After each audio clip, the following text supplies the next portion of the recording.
The Director of National Intelligence, Tulsi Gabbard, releasing a bombshell report today that shows a conspiracy by a sitting president, Barack Obama, and his intel agencies to sabotage the president-elect, Donald Trump, brainwash the electorate, and undermine the legitimacy of an election. There is irrefutable evidence that detail how President Obama and his national security team directed the creation of an intelligence community assessment that they knew was false. They knew it would promote this contrived narrative that Russia interfered in the 2016 election to help President Trump win, selling it to the American people as though it were true. It wasn't. Gabbard got her hands on a House intel report that's been locked away in a CIA vault for almost a decade. Investigators spent over 2,000 hours looking into how the Russia hoax was born, interviewing 20 CIA and FBI officials. And it turns out that the Obama administration doctored the intelligence to make it look like Putin and Trump stole the election. A month after Trump beat Hillary, Barack Obama wasn't satisfied with his intelligence reporting and ordered his CIA director to create a new assessment of how Russia interfered with the election. This was a highly unusual move. John Brennan handpicked 5 CIA analysts to write the assessment, and they were siloed. None of them knew what the other was doing, and only one analyst was in charge of drafting this report. There was nothing routine about this, and it was a rush job to publish before Trump was sworn in. Nothing was coordinated with the other intelligence agencies either. Basically, this was home cooking for Barack Obama. There were 4 key elements from the assessment that were repeated over and over again and formed the basis of the Russia hoax and the Robert Mueller witch hunt. 1, that Vladimir Putin wanted Donald Trump to win. 2, Putin took action to help Trump win. 3, the Russians had blackmail on Trump. That was the Steele dossier. And 4, that the Russians tried colluding with the Trump campaign. None of any of this was ever true. There was no reliable intelligence to support any of these allegations. Senior CIA officials repeatedly refused to traffic in these allegations, but they were repeatedly overruled by CIA Director Brennan and FBI Director Comey, who insisted that they be pushed, even without verifiable evidence. The Obama administration cherry-picked the intelligence, lied about their sources, misquoted sources, didn't corroborate their claims, suppressed intelligence that ran counter to their narratives, and even used anonymous internet postings. Rank-and-file CIA admitted what they were doing violated their own tradecraft standards. There was a massive pressure campaign that came right from the top. CIA analysts say they received unusual directives from political appointees, the CIA director, and Obama himself. This is how the Russia hoax was born. Donald Trump knows that the Russians helped him win in 2016. Putin hated Secretary Clinton so much that the flip side of that coin was he had a clear preference for the person running against the person he hated so much. It was Russia, in a very systematic way, tried to interfere in the election and to try to advance the prospects of Donald Trump being elected. This was such a malicious disinformation campaign perpetrated on the American people that at one point, 60% of Democrats believed the Russians hacked our voting machines to help Trump win the White House. What this report actually shows is that the Russians just wanted to create chaos and undermine Americans' faith in democracy. Solid intelligence suggested that Vladimir Putin didn't care who won. He had no preference. But like most people, expected Hillary to win and had a little docket of compromising dirt on her, dirt that he never released.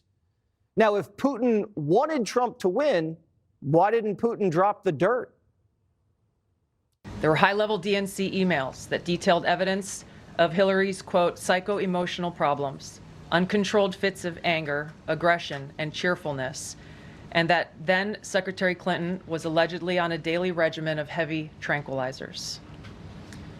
Then CIA Director Brennan and the intelligence community mischaracterized intelligence and relied on dubious substandard sources to create a contrived false narrative that Putin developed a quote-unquote clear preference for Trump.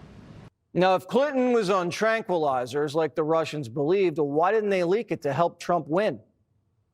How credible was the information about Hillary Clinton's power? All I have seen is what the Intelligence Committee have reported through their investigation. I think the underlying point there is that we understand from intelligence what Russia said that they had. And the important point here is that if they were trying to influence the election, as President Obama and James Clapper and John Brennan, everybody said they were doing in order to support Donald Trump's election, they would have released the most damning of that information. Obama and his spy chiefs knew that Putin didn't prefer Trump over Hillary, but they cooked the intelligence to make it look like he did. Obama and his intel spies knew that Putin didn't collude with Trump and that he didn't even direct his people to help Trump win. But they put it out there anyway. In a sense, Barack Obama did exactly what Putin wanted, undermined Americans' faith in free and fair elections and caused chaos in our country. Barack Obama, the CIA, and the FBI were the ones doing what our enemy wanted.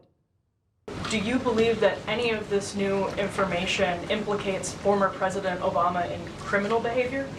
We have referred and will continue to refer all of these documents to the Department of Justice and the FBI to investigate the criminal implications of this. For even former The President evidence, Obama? correct. The evidence that we have found and that we have released directly point to President Obama leading the manufacturing of this intelligence assessment. There are multiple pieces of evidence and intelligence that confirm that fact. Even 2 years later, after the election, Barack Obama was still pushing a hoax he knew wasn't true. And he knew it wasn't true because he helped manufacture it. They're undermining our alliances, cozying up to Russia. What happened to the Republican Party? They're cozying up to the former head of the KGB. Actively blocking legislation that would defend our elections from Russian attack. What happened? Now, I don't know if it's possible to indict a former president for actions he took while in office. I'm not a lawyer, proudly. But Brennan, Comey, and others may have severe liability. Trey Gowdy says we know for a fact that Brennan committed perjury when he lied to Congress. Director Brennan, do you know who commissioned the Steele dossier? I don't. Do you know if the Bureau ever relied on the Steele dossier as part of any court filings, applications? I have no awareness. Did the CIA rely on it? No. Why not? Because we didn't. It wasn't part of the corpus of intelligence information that we had. It was not in any way used as a basis for the intelligence community assessment that was done. It was not. Well, that's a lie. Whatever happens to these guys is not revenge. It's accountability. And it's time for people to pay the price. Director of National Intelligence Tulsi Gabbard joins me now. All right, Director, tell me the story about how you found this evidence. Well, as you know, Jesse, the integrity of our democratic republic, of our elections, is of paramount importance to the American people.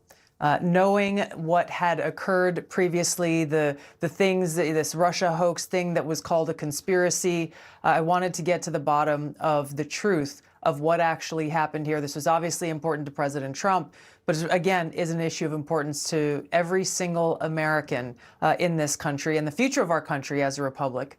So shortly after coming into this position as Director of National Intelligence, I formed a special team to investigate this issue.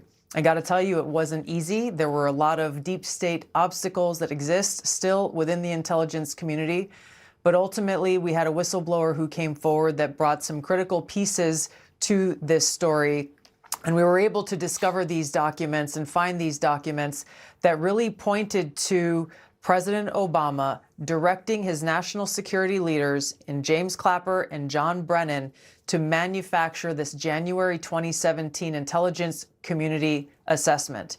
The investigation that I led at ODNI that we released last week, Friday, provided a lot of those foundational building blocks and proof for what we know happened. The report that we released today, the House Intelligence Committee Oversight Majority Staff report that investigated that January 2017 assessment that President Obama had manufactured with fake intelligence in order to achieve, knowingly using false intelligence in order to get to the conclusion that he wanted to promote to the American people that Putin had acted in favor of President Trump winning that election in 2016. The report we released today, line by line, goes through it, dissecting and debunking the knowing falsehoods and lies that were included in that assessment with the specific intent to undermine the legitimacy of President Trump, to subvert the will of the American people who had just voted to elect Donald Trump in 2016, and to, in essence, launch this years-long coup against President Trump that lasted throughout the 4 years of his administration back in 2016. You mentioned, Director, that there's, I guess, deep state actors who are still trying to prevent the truth from coming out. What do you mean by that?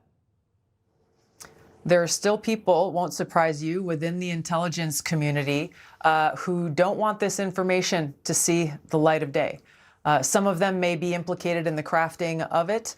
Others are concerned about people being embarrassed. Others are concerned about accountability and what else we will discover as we continue down this path towards the truth and bringing about accountability for the American people. That's really what this is all about, and why it does such a disservice. I was standing there in the White House press briefing room and hearing some of these crazy questions being asked by members of the media who are trying to distract and deflect away from the historic expose that we have brought forward that once again puts into question the American people's ability to trust the integrity of our democratic republic. And the reason why that is, and it's similar to the deep state actors who have been trying to stop us from releasing this, is that we have members of the media who were complicit in this from the very beginning, who were leaked early copies of this, or at least lines from this January 2017 Obama manufactured intelligence assessment. They printed what they were fed. People like Ellen Nakashima from the Washington Post, who, by the way, went on to win a Pulitzer Prize because for years she was so good at lying and not telling the truth to the American people that they gave her an award for it. These people are still here. Ellen Nakashima is still harassing people who work within the intelligence community who are calling up and reporting her, using burner phones to try to ask them harassing questions. There are a lot of deep state actors still here within Washington. President Trump wants us to find the truth. I want to find the truth. The American people deserve the truth, and they deserve accountability, which is why I'm really glad to see that Attorney General Pam Bondi and the Department of Justice announced the creation of a strike force team today, specifically to get after all the intelligence and evidence that we have gathered. We have more coming, and to determine the path forward to bring about that accountability. We look forward to hearing from you and from the strike force, because this is information everybody deserves to know. Director, thank you so much. We really appreciate it. Thank you, Jesse.